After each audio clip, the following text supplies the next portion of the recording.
Hello and welcome to 0 Point Energy, where there's 0 point in what we talk about and just as much energy. I'm Sean. This is Jorge. And tonight we're joined by our friend... Anyone you want. Oh, I'm Alex. I'm Alexis. And I'm Jay. And tonight we're going to be discussing Season 2 of Love, Death, and Robots that we just watched a few minutes ago, so fresh in our minds, just off the top of our heads, how we feel about it. Anybody want to go? What is the new episode?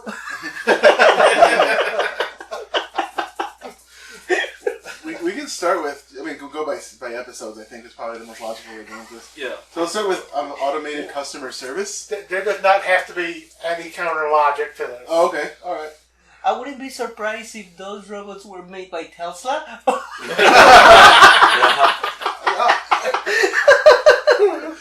It's definitely the beginnings of a robot apocalypse. We're like Boston Dynamics. Like, this is a new line of battle bots. That have been, Yeah. these robots have seen war, and now they'll clean your house. It always surprises me every season of Love, Death, and Robots. There's always that one that reminds me of Pixar or Leica animation, and you're always get thrown for a loop when there starts to be gore or violence in it. And that one was just it's just so weird, but it was also very funny. Don't forget the nudity. Well, this one they didn't have as much nudity. I was highly disappointed by that. Yes. They promised nudity every episode, and we had to wait 8 episodes to get a school bus-sized dick. Yeah. Which was confused by a whale dick. Yes. They even said it. Even said it. That was weird.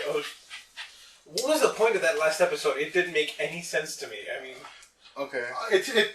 It showed the connection of all the episodes to each other, because that was the world before the future happened. Right, they had the little shop, the shop, Ipswich, and No, and if you see, I seen the first episode. Yeah. I mean, not the first episode. I mean the first season, and I think that's an Easter egg. Oh, yeah. Okay. I think that's an Easter egg because the people that make this show, it's multiple small indie companies that are making, and of course, all of them they got a contract. Maybe they are gonna play with a little bit with everybody. Yeah. Hey, just do maybe a little Easter egg. Even with Pixar, the number of their classroom shows up in every. Right, Yeah, it does in that every makes movie. some sense. Yeah. So I'm just looking at this. Tim Miller directed this episode, this last one, The Drowned Giant. He's also the director of Deadpool, the first one, 2016. Oh, okay. And Michael B. Jordan was in this. Yeah. Apparently, Yeah, he was in the space Yes. one. Yeah. Yeah. Pretty amazing. Which also goes to show the robot apocalypse, but that was due to an error. Yeah. The robot dog just trying to kill him constantly. Yeah. Yeah, Still anything that moved. No, in that robot would just go to itself how stupid AI can be. It's it's my leg. Oh, there's something right there. Gotta kill it.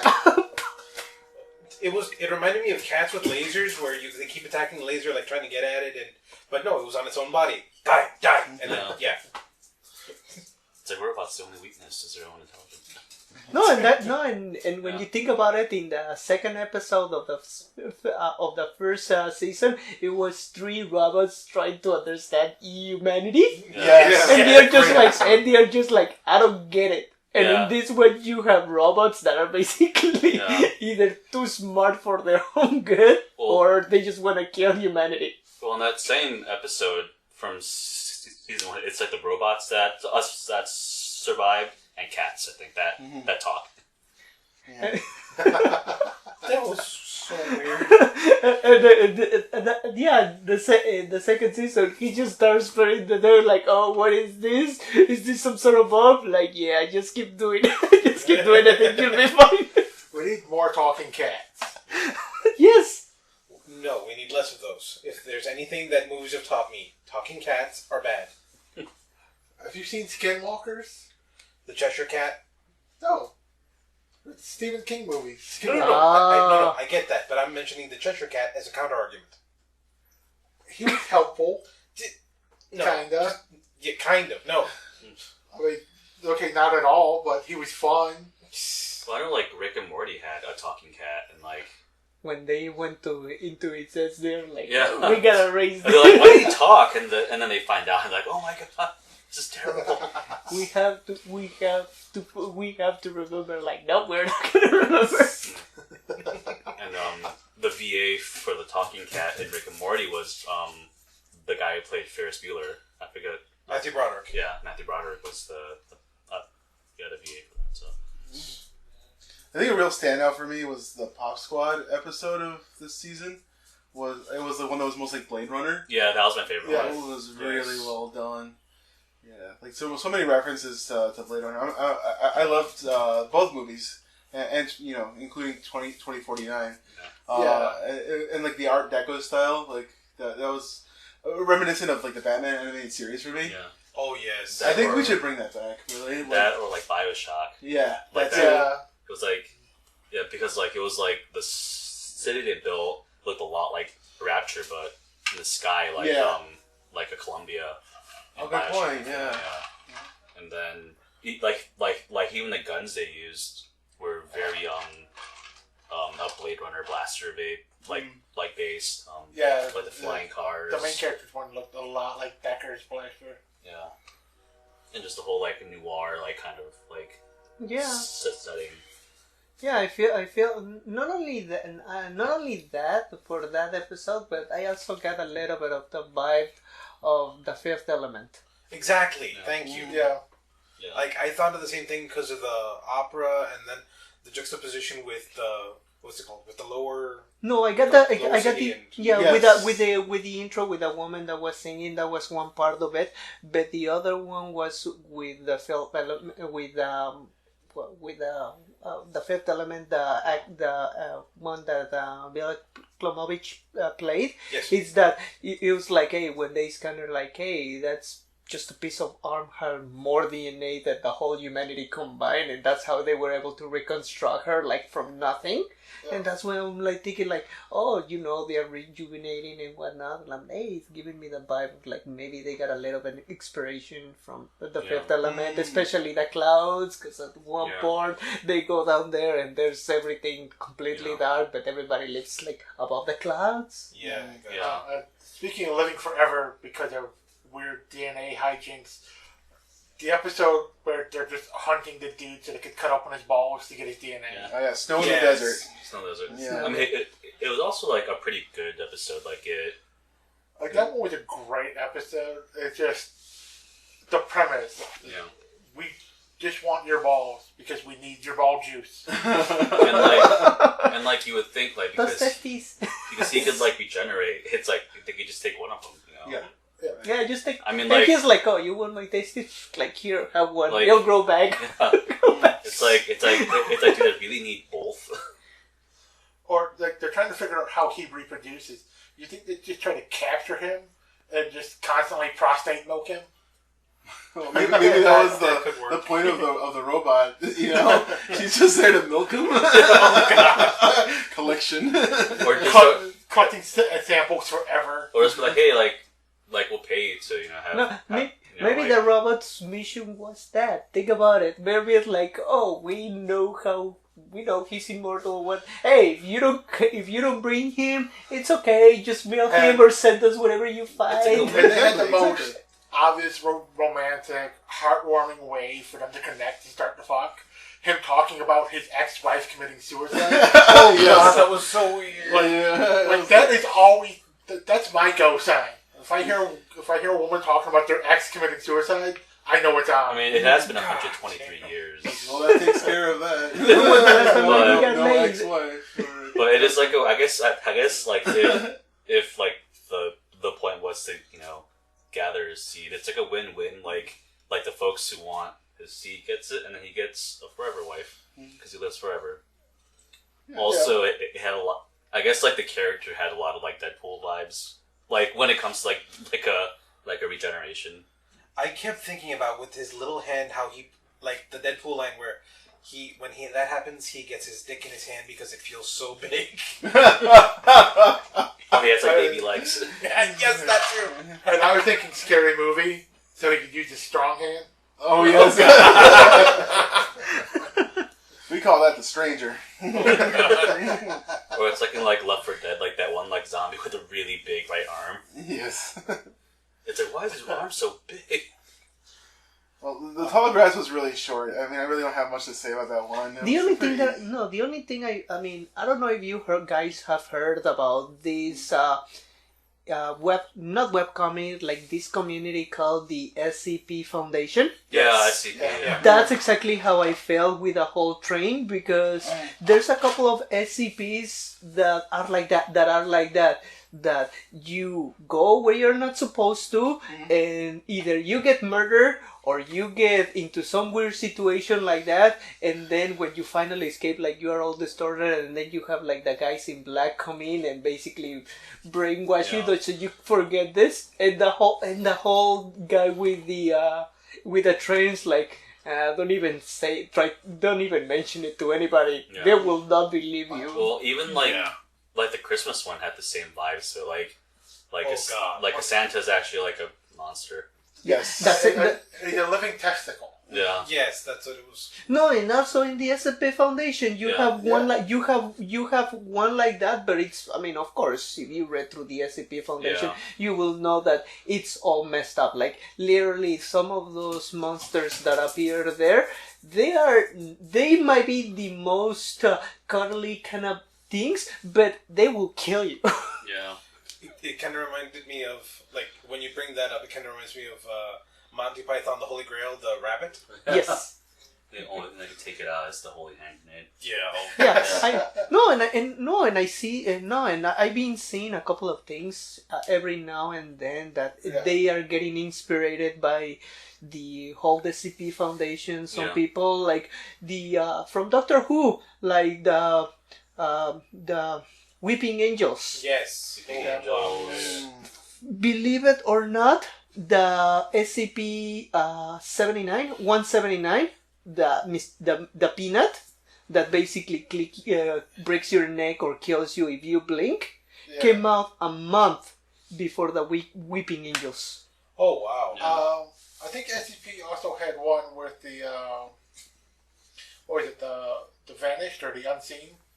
The aliens where when you look at them, no one can see them. Oh, that's also Doctor Who. Who. Glimpse out of the corner of your eye. That's also Yes, Doctor Who. that is also Doctor Who. Another one that got me that kind of like a little bit of a vibe to it, I don't remember, is the red disc from the SCP Foundation. That is basically a disc that you can put it whatever you want, but immediately it will stand up and it will start to rotate and increase its speed until it hits a mirror. And when it hits a mirror, it creates a portal to another dimension. And depending on the person who touched the disc before, the color that it will take. And in the other world, it's basically a world that was destroyed by religion. Oh wow! Yeah, and then I think one of my favorite SCPs is the Shy Guy one. It's just like this monster. It's an old one, Yeah. but it's a monster that's like terrifying, but it won't kill you unless you look at it. But the caveat is like if someone took a picture with like the monster like a mile away and it's just a couple pixels, if you look at it, Shy Guy will come and like murder you, and he's like invulnerable. Like they tried shitting with like missiles and stuff, and like he's just indestructible. And I think there's a channel on a YouTube that has made 2 SCP like live action movies. I think one's called Overlord, and then I've seen that one. and I think there's another one that they made, but they're pretty cool. But like it kind of goes over like the tactical teams that like go out to like. Yeah, I seen one, and they also the community that created those video games, the community of like the SCP Outbreach or like Quarantine or whatnot.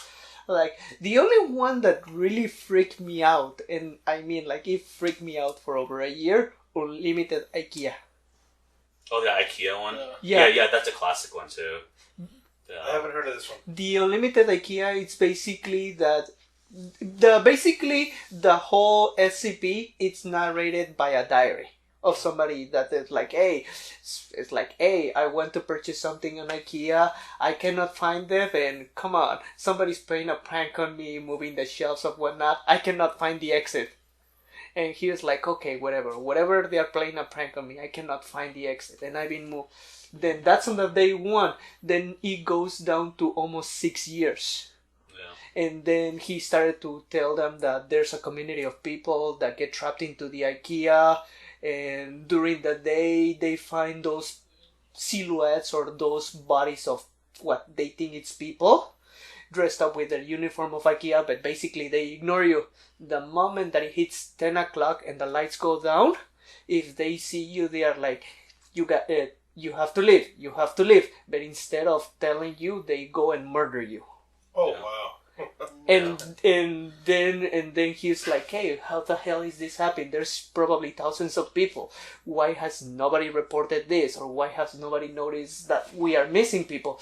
And he's starting to ask people, and they're like, hey, no, Lincoln was killed by his vice president, or the Statue of Liberty never existed, or was never delivered.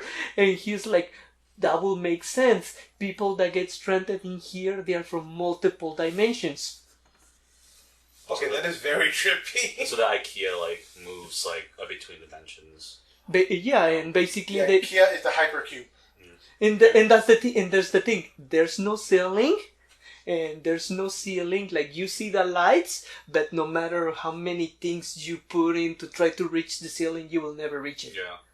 And you can walk for miles and thousands of miles, and they don't even know. I mean, like, they basically because IKEA has like a small food court and whatnot, they're like, hey, we go to the food court and every day it gets restocked. Like every day they'll find the meatballs or the hot dogs or whatever they sell in IKEA. So you're like, never have to worry about food. Yeah, they don't have to worry about food, but they don't get it. They are like, hey, we go there and they get restocked every day, but no matter how many people we put to look at them, those monsters never seems to restock it. We don't know where the food is coming from. Yeah. This reminds me of a really bad practical joke where a guy literally made his own arrows, and he put them down at IKEA to make a huge circle. Oh, wow. Like, if you had read that story and that happened to you, that would really fuck with you. That's why fuck with me, cause have you gone to an IKEA? Yes. It's very easy to get lost, and I've gotten lost on before. Even when you actually follow the arrow, it's like, they'll take you to where you need to go. No, they don't. I think part of the IKEA SCP one is don't talk to the people who work there because they're all actually monsters. I know someone who works there. So who works at the food court. So now we know to stay away. So now you know to stay away from this person. It's already too late. It's already been here. Past 10 o'clock. Okay, past 10 o'clock. I really like that. Very that kind of horror. So like the game Control, or like the Alan Wake games, or like Quantum Break, like they all deal with that mysterious surreal horror. It kind of reminds me of stuff that David Lynch made. Just that kind of horror that just doesn't make sense. Yeah. It's the instead of body horror, like a monster, I feel like I'm the only person who only liked the Alan Wake game. I did for love the music. I loved the first one. The second one, the horror story, I didn't like those. I only liked the first one. But I only played the first one. But they're all. I don't like the game. I like the music. If you like that game, I would highly recommend playing Control because they're all in the same universe. Control is really good. It's a really good, and there's Alan Wake Easter eggs in Control. I think one of the items you find are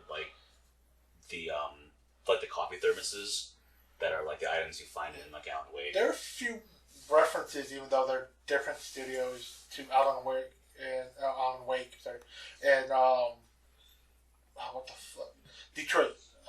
Become Human. Yeah. There are a few little Easter eggs in there if you really go exploring. Yeah. And little references and stuff. And that's a really good game too. I love that. Yeah. I know that it was a good game, but I never got into those click action games. I never got into them. It's a mix. Well, at least with Detroit Become Human, like it's a mix of like third person controlling, and then like I guess like a cutscene where you have to hit a button to make sure you don't die or make a decision. The same studio did Heavy Rain. Heavy Rain has a great story, but the controls for that game make you hate that game. Yeah, right. Like the controls are dog shit. Yeah. The game itself is wonderful for like the story, the unique way things are controlled are amazing, but how you have to use the control is just raw. Yeah, I mean, games with good story, video games with good story, or a story that makes you think, or they are like, hey, what the fuck's going on, or why is this happening, or why is this happening, that you don't necessarily have to look into a book of lore inside the game. Yeah. That makes you scratch. That takes me to right now one of my games that we were even talking about earlier, Nier. Yeah, the Nier games are great. Like I've been playing the first one. I literally have not expanded out into any of the newer ones. I'm just playing the very first one. I'm enjoying it. Like when I first heard about the game, I'm like, that doesn't seem like something I would want to play. It's like the effect of the iceberg. You only see the tip and you only see a small portion, but if you start to dip and it's like like a huge boulder. Yeah, and like from what I've heard about the Nier games, I think the first so not Nier Automata, but the one before Dragon Guard. Yeah, it's a sequel to Dragon Guard, and they're all within the same universe. So like if like folks have played the Dragon Guard and like the Nier games, the original Dragon Guard, the first one, one of their endings, it's the one that that drops to Nier Replicant. Yeah. And then one of the endings from Nier Replicant is the one that brings to Nier Automata, and one of the endings from Nier Automata is the one that brings into another Nier game that they did for mobile phones, but that only came in Japan. I think they're also working on Nier Reincarnation now. I think that's the next one they're releasing, or I think it's like a DLC or another game. But all those endings, oh my god, all those freaking endings. Yes. Because you have to play Nier Automata, like, I think you have to play it 3 times. I'd like to get all the endings. At least that's what I heard. And then I got the Game of the Yorha edition, which is like it has all the DLC in it and stuff. And it's like pretty fun. I like how it like switches like from like third person like RPG like to like a top down RPG to like a bullet hell RPG, and that was a good mechanic. Yeah. Speaking of games, the episode of Love, Death and Robots with Michael B. Jordan in it, that one reminded me a lot of Star Citizen, like the animation and the ships and all that stuff. Like it did remind me of like a lot of like Star Citizen. It has a good mix of like Star Citizen. There's some the phone game that's out now. It's the Infinite Galaxy. Like especially the ships kind of look like that. Yeah, they look very like mechanical and like very functional. And, a little bit of Wing Commander. Too. Yeah.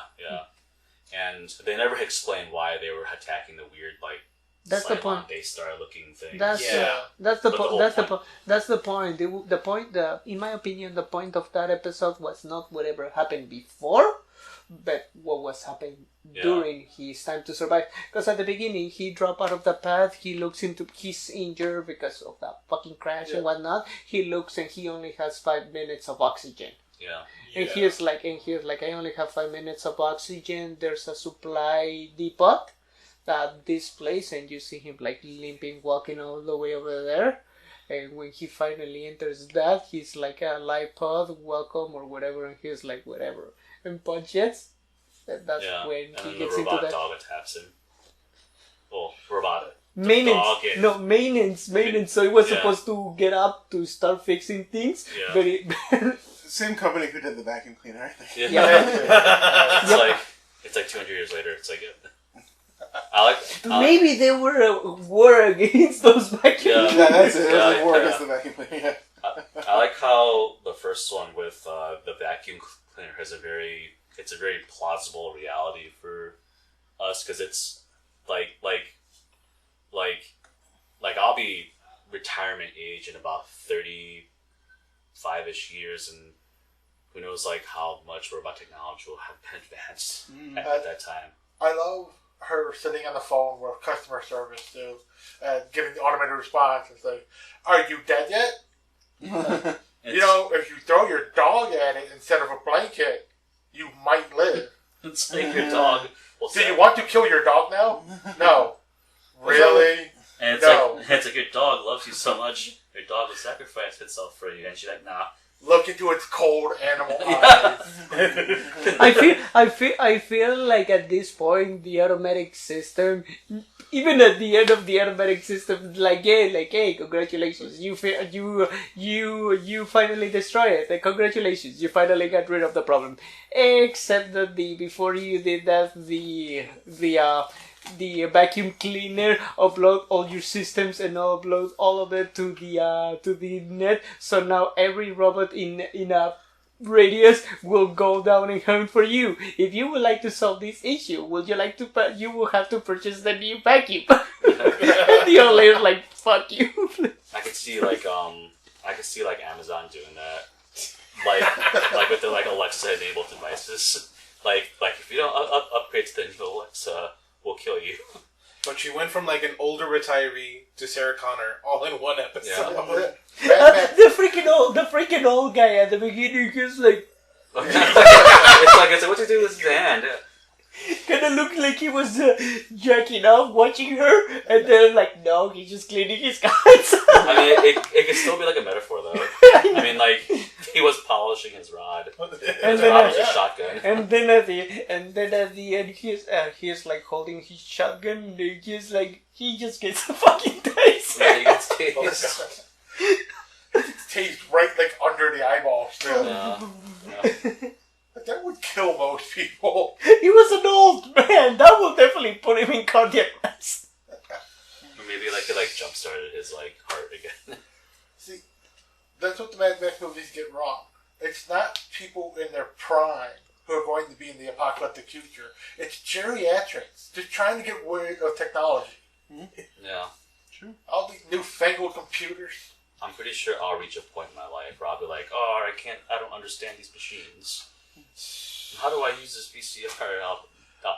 I mean, I've actually kind of already experienced that, when I'm trying to think, with different apps and stuff. Yeah, personally, I don't really understand how to use TikTok. Yeah. And I was so frustrated by how I can't get out of the app by pressing back. Yeah. You gotta press back twice. Yeah. What's that about? I'm done with this app. So this other movie that came out in Netflix maybe 2 weeks ago, the Mitchells versus the Machines. That's a good movie, yeah. And the Mitchells versus the Machine, the old man or the father in that family didn't know how to control technology. And at one point, in order to confuse the machines with the dog, that they would not confuse if it was a pig, a dog, or a loaf of bread. Yeah, it's like dog loaf. And he was like, how do I use this? Just type. And he was typing. Yeah. He was trying to type YouTube. Yeah. And then he was like... It's like, you have to find the YouTube video. And he's like, how do I find YouTube on the... Yeah, and all the way at the end of the movie, he's like, I finally sent you a friend request. How did that go? It was easy. And then you see the room in black. He's staring what did I do? What do I press? No, don't press that button. Press the other one. Alexa, you just purchased that. They're like, oh no, how do I purchase this? Yeah. That's believe it or not, that's my dad. That is literally my dad. And then you look at it in maybe 20, 30, maybe 40 years, will we be like that? With technology, my dad is similar. He always he gets mad that I haven't updated his phone as well. But every time I update his phone, he spends 2 years complaining that I don't know how to use this thing. Mm-hmm. Well, you wanted a newer, updated phone. You have to learn new technology that, well, why can't it be like the old one? Because it's new. I think, like, smarter app and, like, machine design might help with, like, folks like us, like, help, like, because we did grow up with smartphone technology and all that, and, like, and the computers, I think we'll be better equipped to, I guess, handle, like, new machinery. Will be like that. The only problem that I have is that they tell you like even with Alex with his with his Android, or me with my Apple, or some people like that, it's like there's always comparison of which one's better, and some, of course, some battles are won by Apple, other ones are won by Android. But when you look at into the mechanical level, for some people like us or people in other countries, it's like they are so cheaply made that they are so cheaply made that if they break down, they tell you it's your fault. Because you don't know how to work it. And then when you finally go into an argument with them and you win it, they'll tell you, okay, we'll repair it. We cannot repair it. Here's a new one. And I know, like, the thing with Apple is, like, I think they release, like, a new phone every year, maybe. And what happened with the older with the older models? I mean, I have this one, which is a nice phone, but as a backup, I have an iPhone 4. I have an iPhone 4 as a backup in case anything happens. The only problem is that phone cannot there's no more updates for it. There's no more, and basically battery will only last me like maybe 2 hours. I think it's called planned obsolescence, I think. They admitted that they did it, and when they say why they did it, it makes sense. But a lot of people, it's like no sense. No, it's just that basically when you look at it into this perspective, is technology for batteries have not changed in almost 40 years.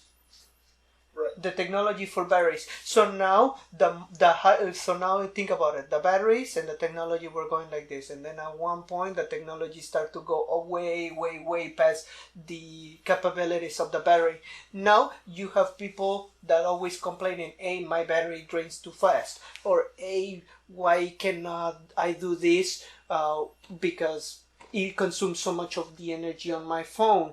And even Apple said this, like, the problem is that the more technology, the more sophisticated the software gets, the more things that we do, the more energy they need to run. And when you do it in newer phones, then that's why you want a slicker phone. We can do the slicker phone, but the battery's not going to last. Yeah, they've also admitted, though, that they intentionally send out like a code for it. That forces the battery to only accept so much charge. Tesla does the same thing too with their cars. If you have them repaired in an unlicensed repair center, or if you buy one used, you're not ever supposed to buy a used Tesla. They'll literally send code to your car so you can never charge it, making it useless. And Apple has admitted they do that with the old iPhones. That's stupid. The reason why they do it with the older phones is because they cannot update that software anymore. And because they cannot update that software, the software where it's basically at the maximum, and of course at the maximum the battery cannot keep up with it, and they had to basically, the last update that they did is to reduce the amount of energy that is spent on the phone. That way it will not blow up. Which is why to block its ability to download more updates. You don't have to limit it so it can't be functional. Like, it can be a phone without being a mini computer in your hand. They can block that and not send a code that forces the battery to not charge. No, that's the problem. They're doing that to force you to buy a new phone. They're doing that to force you to buy a new phone. Yeah, I completely get that. The thing that I see why they're doing it like that is because if you have one of those phones, like I said, I have it as a backup. By mean backup, I mean like something happens to this phone, or I were to travel to another country, and all I want to do is send text messages, maybe use one or two apps and phone calls. That's why it's a backup. But if I were to try to do whatever I am able to do in this phone on that one, the phone will not be able to handle it because it's so more sophisticated. But in another year, 2, maybe 3, you won't even be able to do that with a 4. You're going to have to use a 6 as your backup, and then eventually you have to give you an 8 as your backup. Yeah, that is correct. You have to. I have a Nokia 3010 at home that I have as a backup in case this ever shits out. I've had that phone since 2002. It works fucking fine. I can't go on the internet with it because I can't update the software. I don't need to. I can make phone calls. The battery charges. The damn thing's still almost indestructible. Why can they make a phone that lasts 20 goddamn years, but Apple can't make one that lasts 5? That is, yeah. That's corporate greed, forcing you to keep buying the $1,000 phone every 2 years. You know, I read or watched something recently about John Deere, and they also have like a similar situation where you can't repair the tractor yourself. And it's not just tractor; it's like other farm machinery.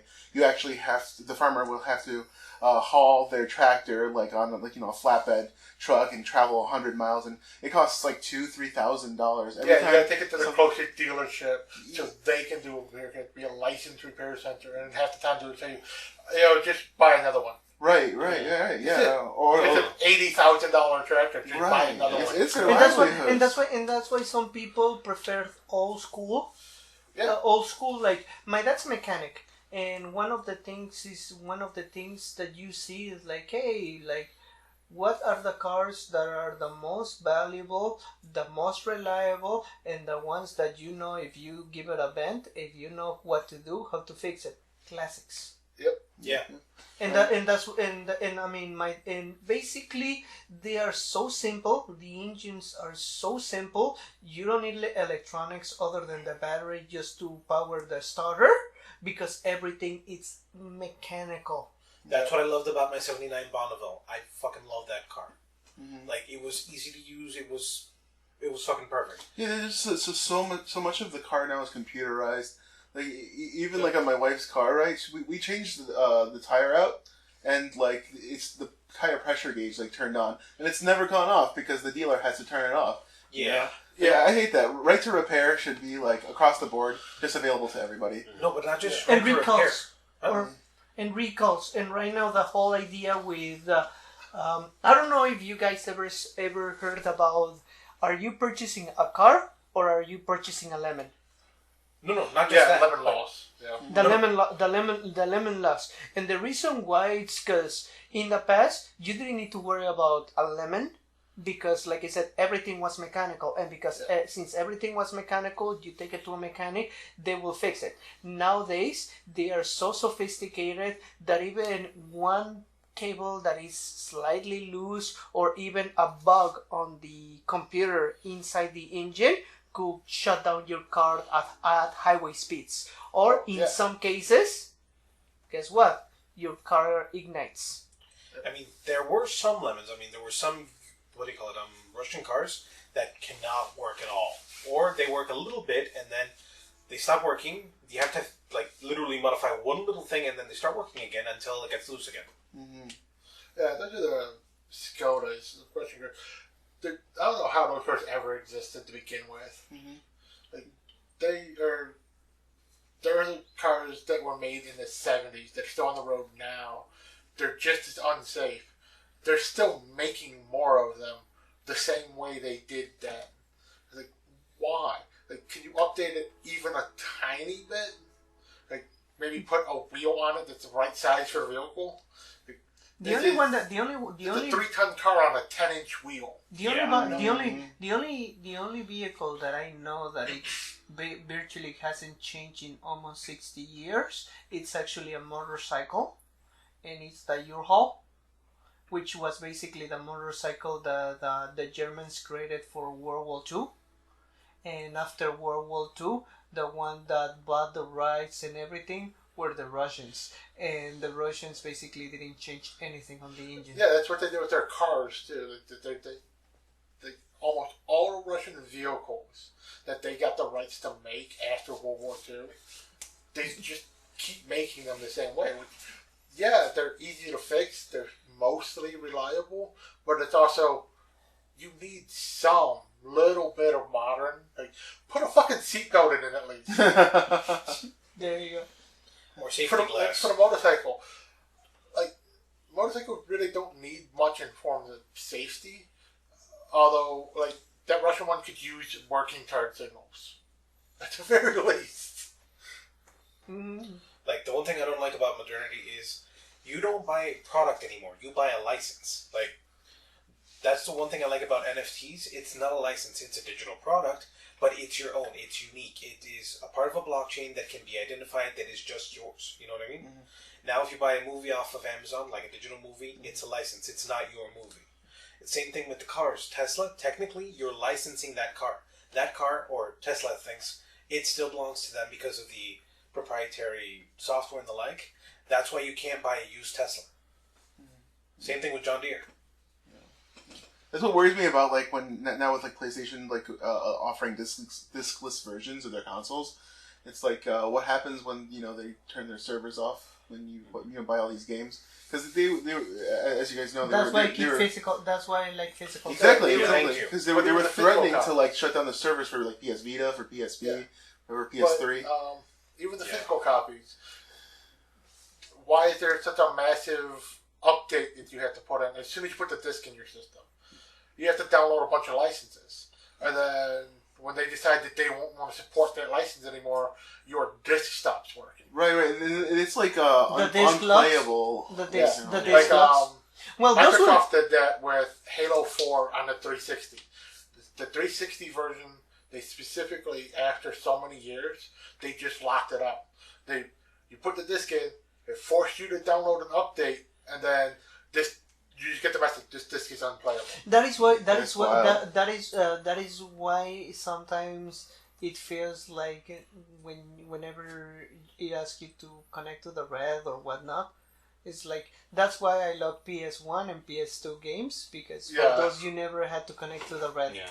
And of course PS3, for the PS3, when you connect, the first thing that you notice is like, hey, you have to download this update. And the moment that you download it, you basically cannot play half of your games because of the lock. And those locks were originally created to prevent theft. Yeah. And now they are basically using it just to, you would only have this game for so many years. No, or basically they tell you, you cannot play this game anymore. Would you like to download it on your newest console that is registered on you? And you can say like, okay, sure, I'll do it. Now you can play it on the newer console, but guess what? If she hits a fan, you will not be able to play it because you don't have access to the red anymore. Yeah, I actually bought the Master Chief Collection for Xbox One, and I looked at the disc. The disc is literally just license data. You have to download the actual game from Xbox Live. Oh, correct. And I have it for if I have it for Xbox One as well. Yeah, we put the disc in, and it's like, the disc. It's like 10 gigs of information on the disc. That's not that bad when you consider there's 6 games on it. But then it's like, how much data do I have to download just to play this? 250 gigs? Like, what the fuck? It's like with burn up half my hard drive so I can play Halo. It's like with like Call of Duty, like Warzone. It's like every time they update, it's like 60 plus gigabyte updates, and they update it every week. Yeah. So like, and if you have a lot of games on like your system, it might not be able to update. So that's why I stopped playing Warzone. Especially Warzone. Warzone is one of the games I hate because when it does its update, it just adds more to the cache. So 60 gig update, 60 gig update, 60 gig update, you're up to 180 gigs that you burnt off your hard drive. What CD Projekt Red is doing with Cyberpunk, because I have Cyberpunk on the Xbox One, is it's the way I like when they do updates. It's rewriting the data. So like I've actually looked at my like Yeah. how much data, how much information is on my hard drive, and then I have to download it now. The only 80 I like when they do And that's that. it. I like when they do that. The only Yeah. problem that I have when they do that is they can easily open the box, because since they rewrote the data, they can open the box in which there was a bug that was being fixed or that was being hidden because the other error or Yeah. because of the other error basically was overpowering this. Now they rewrote this data, they fixed this problem, and guess what? It's not anymore overpowering, and now this error it happened. And that's why a lot of companies, they just prefer to, instead of reroute the data, add new data to prevent more bugs, which is perfectly fine. But of course, like you said, they add more energy or more you start data wasting your whole hard drive on 2 games. Exactly, and that's why some games could be buggy as fuck, and that's why, like, even with Bethesda and the game, yeah. and in Bethesda they preferred basically they with what was the name? Fallout 76. No, Fallout 4. Oh, That game, really when it buggy as fuck, when the game came out, it came buggy, and they just did like maybe 1, 2, maybe 3 patches in a year. And after they did those patches to fix the game, guess what? The community loved the game so much that they are like, you know what, Bethesda, we'll do the job for you, and you don't have to pay us. And that's why they created the community. Bethesda created a community where you can recreate or create mods and whatnot, and if they are approved by Bethesda, they can put into the market. You get an incentive for every download that it's done, but the rest will go to Bethesda. And basically the people did all of this. Bethesda just washed their hands because they didn't have to do anything. I remember StarCraft used to have a system like that over Battle.net, where like you could let us the coding open. You could make your own mod, and if they liked it, it just became a patch, so anyone could play it. Even And they would pay you for it too if they liked it. which one was that one? Doom, the second Doom.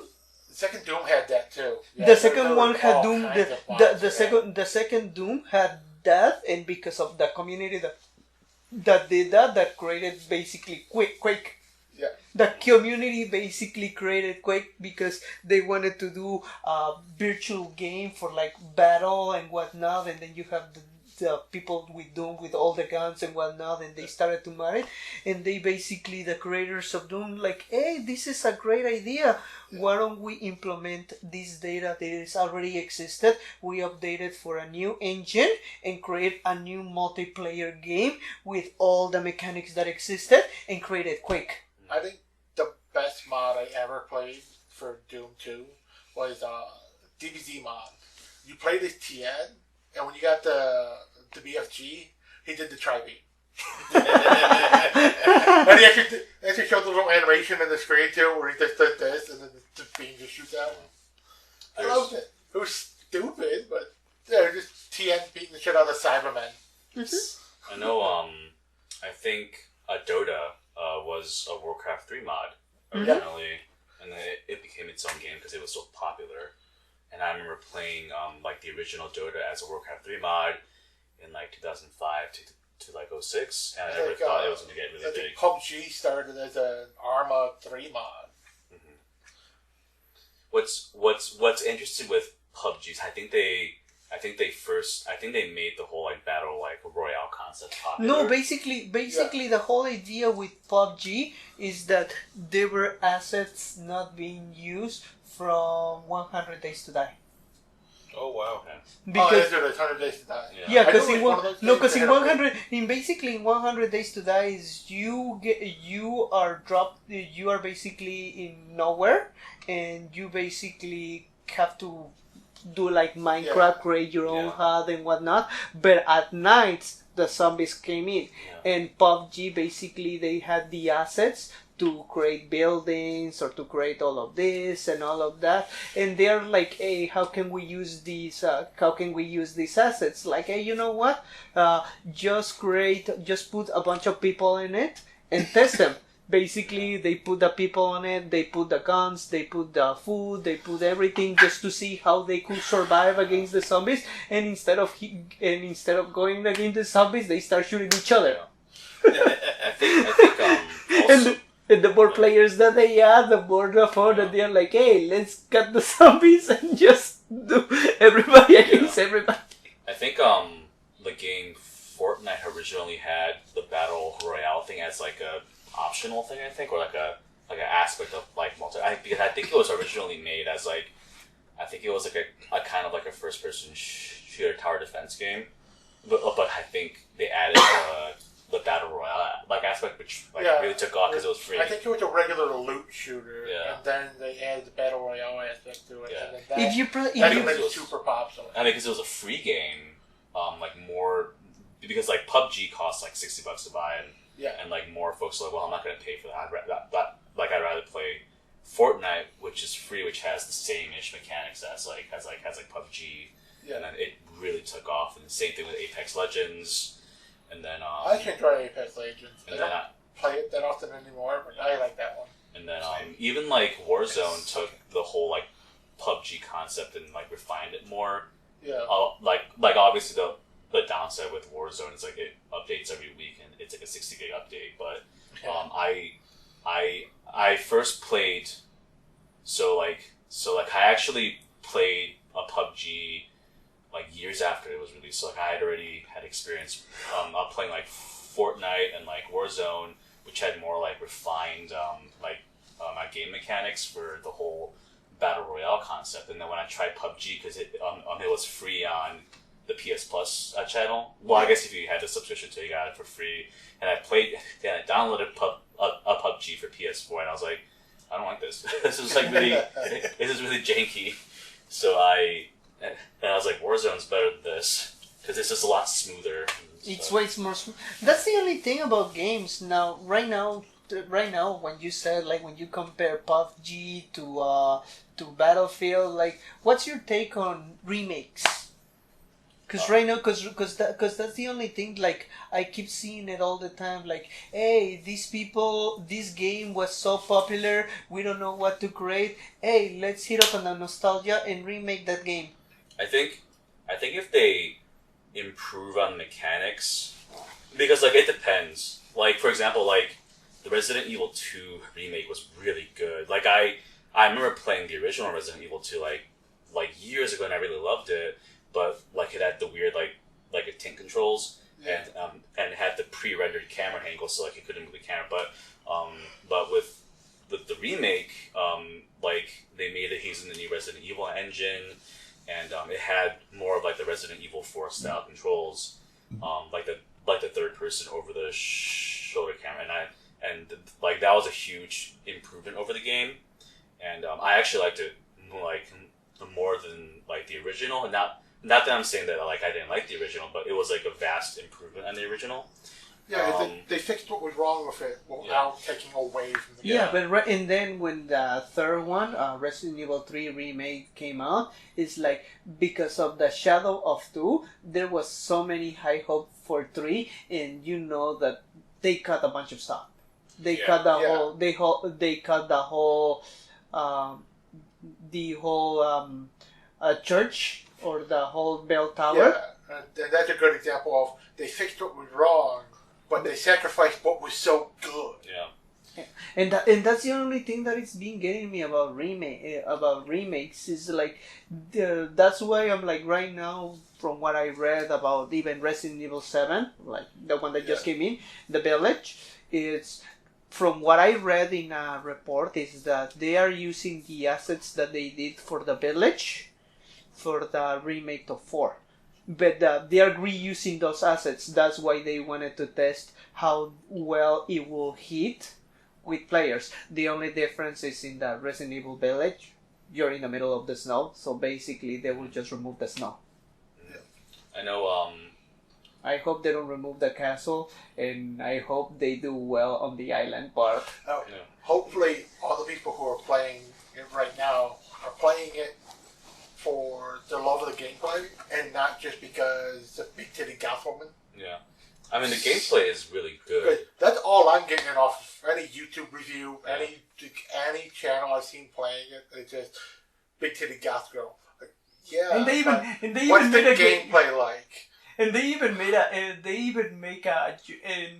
made an Easter egg, or like if you get into the point, like at the end when you're fighting Heisenberg, spoilers, he's like just ripping on everybody and ripping on the player for for following that. Yeah. I know. Like gameplay wise, it's pretty smooth. I actually really like Resident Evil, like the Village's gameplay. Like it's a lot more fast paced than Resident Evil 7. Like they use the same engine, but it's just been improved. Yeah. Because with Resident Evil 8, like it was more about like the psychological horror aspects of it. And that's and it was darker. It was a lot. Because you were in the middle of the night. In the middle of the night in like a cramped house, which I really liked. And what I like about Resident Evil 7 was like one of the things that I like read was like the devs kind of like wanted to go back to like how like it felt in like the first Resident Evil game, which is also set in a house. So it was kind of like, I guess, like a spiritual sequel to like the first Resident Evil, or like a spiritual remake, because it is again set in the house and it's very, very creepy and you don't know what's going on. And that's what I really liked about Resident Evil 7. And I know some people who are huge Resident Evil fans who like refuse to play 7 because they don't like that it's in a first person like aspect. But They wanted to go back. So they even admitted that they wanted to go back to the roots of horror, and because they did and that's why they did the test run with a game in which you just basically going in circles answering the phone and you hear the baby. Oh, that's for PT, and then guess what? They reused that asset in Resident Evil 8. Yeah. With one of the boss fights, you basically are like in a. And then on top of that, I get the vibe that Resident Evil 4 got the vibes of all the tests that they did with other games, or other ideas that they tried to do with other games. Like when they announced the original Resident Evil 4, like in the original announcement and the original video of gameplay, where Leon is on a haunted house being hunted by a guy with a hook. And then there's a part that he's walking and then the dolls are sleeping and the camera changes because apparently you're infected with a virus that make you hallucinate. Yeah. And that's basically what happened in 7. Yeah. I know, what was I going to say? I think, like, another reason why they switched to first person for 7 is to, like, put the horror, like, in front of you. Because, like, if you have a third person over the shoulder camera, you could always like peek around the corner with the camera, because that's what I do like in like other games that have that like but like if it's a first person, like you don't have the option of doing like if there's like some big monster that's stalking you, like it's there in front of you and you can't do anything about it. You know who actually hit on the nail on the first try, the horror on the over the shoulder? Dead Space. Yeah, Dead Space did a really good job with that. It was because they implemented everything so natural. Like, hey, where's your health bar? Or where's your health bar? It's on your back. Yeah. Your stasis. It's also on your back. Yeah. Your ammo counter. It's on the gun. Yeah. It's on the gun. It's on the gun. Or you put or you think you're safe because you're in a safe station and you're saving, and then out of the blue you get attacked. Like you cannot pause the game, and then you're looking at your inventory, and the game doesn't pause. The game doesn't pause, and then it's not like you're looking at your inventory. It's like your character is looking at their inventory, because apparently like in the chest cavity that he has here, he has like an hologram that reflected. So it's that character looking at it. I think that's what made that game so good. Is you had to keep moving. You always had to think about what you were doing. And that's why they hit it on the first one. On the second one, they were trying to do the same thing, but they went for more action, and that's where they drop it. And then Same with the third one. The third one. The third one was even more action, and that's why they gave it to customize. They went from a good survival horror game to just survival. It went from a good survival horror to a survival action to just action. Just an action shooter. Yeah. Okay, so we've talked about remakes. What about just remasters? Like, what do you call it? Recently you were playing Final Fantasy IX, right? Yes. It's really much a remaster. It's pretty much the original game. There's no graphical update or anything. There isn't? No. The only thing different between the version I just downloaded on Xbox One, the original PlayStation 1 version, is it has, when you're in the pause menu, it has cheats. Like, you can just activate, or just already at max level. So, I played the Final Fantasy VIII, remaster, and they also allow, fast forwarding. You can it was just fast forwarding. Skip But the then also Guardian did Force get a stuff. graphical update a little bit. When they do, there's two. In my opinion, there's two types of remasters. One in which they just reward what is already in the game. They just update the graphics a little bit. They add more, or they fix some errors on some bugs. That is the first type of remaster that there is. The other remaster that they do, or the second one that it's my opinion, is when it's remaster / remake, because it's basically the same. It's basically the same game. No, not like 7. It's basically the same game. They just update all the graphics. Like, there's no comparison in the graphics. And then it's basically the same game, same idea, same everything, but in order to make the gameplay more smoother, they change some things. Perfect example, Legend of Zelda Ocarina of Time and Majora's Mask. Yeah.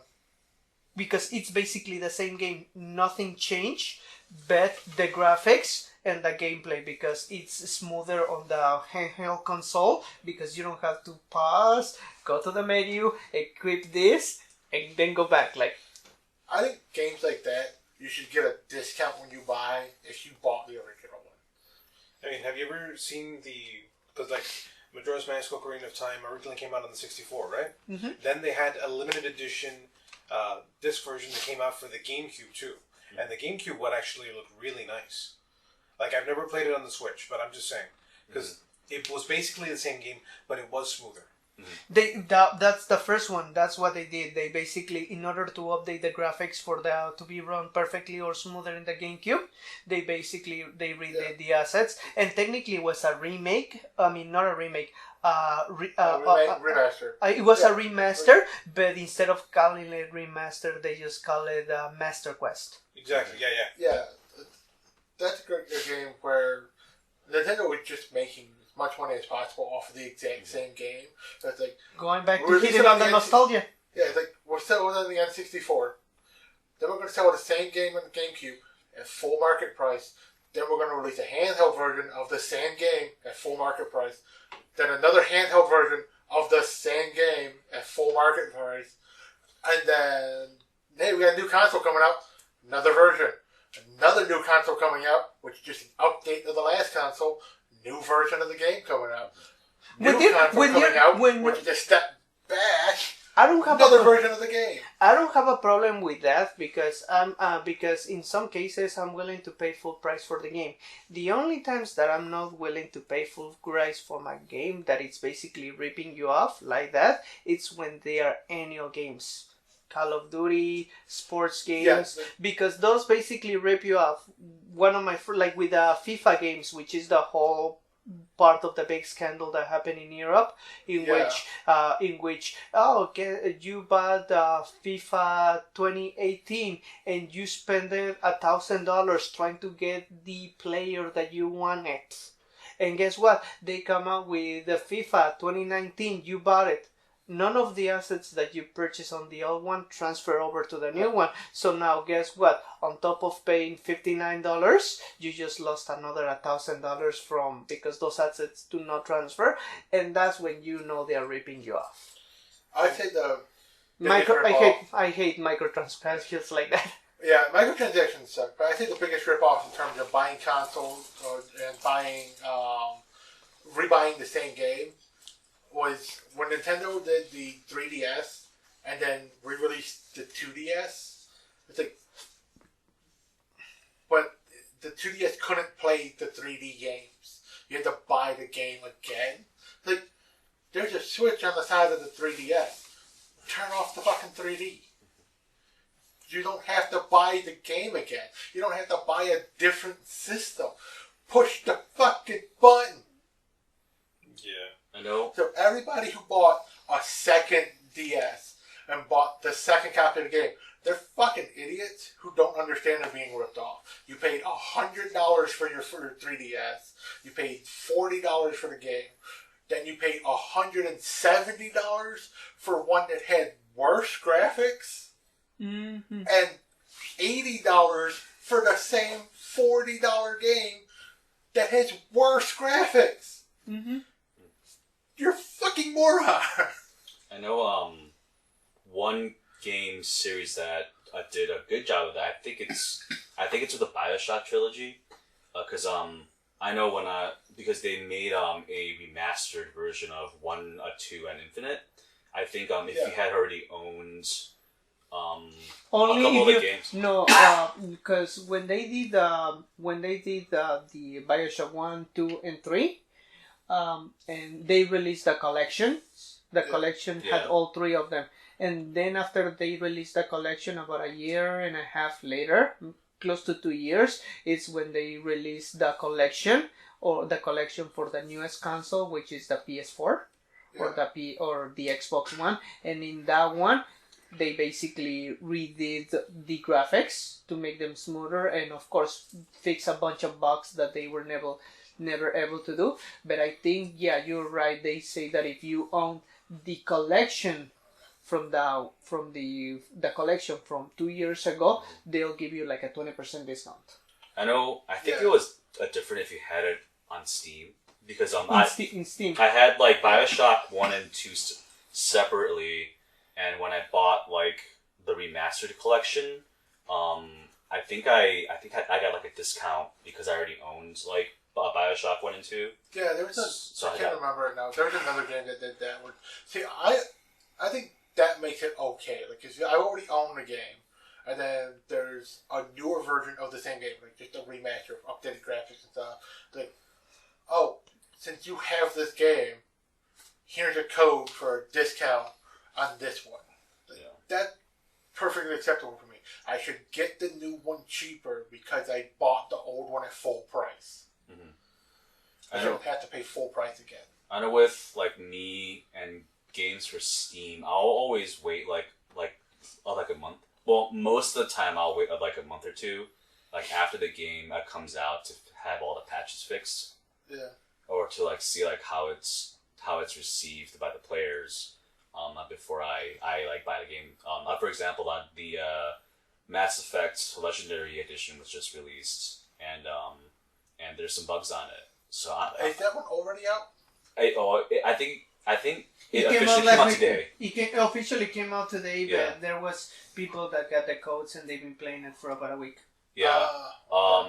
From the reviews I've read, the console versions are like they run smoother than the PC versions, and so the PC version, the porting was like when it was ported to Steam, it didn't work as well.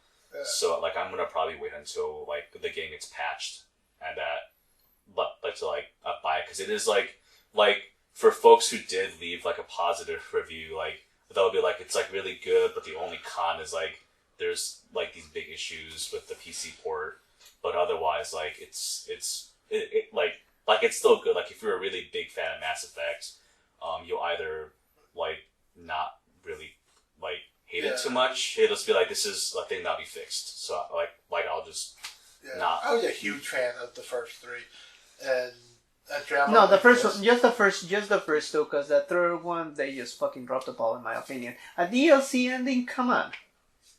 Yeah, the ending I hated. You also had to But the buy it. game itself, I didn't mind the game. The game was fine. The game was fine, but Yeah.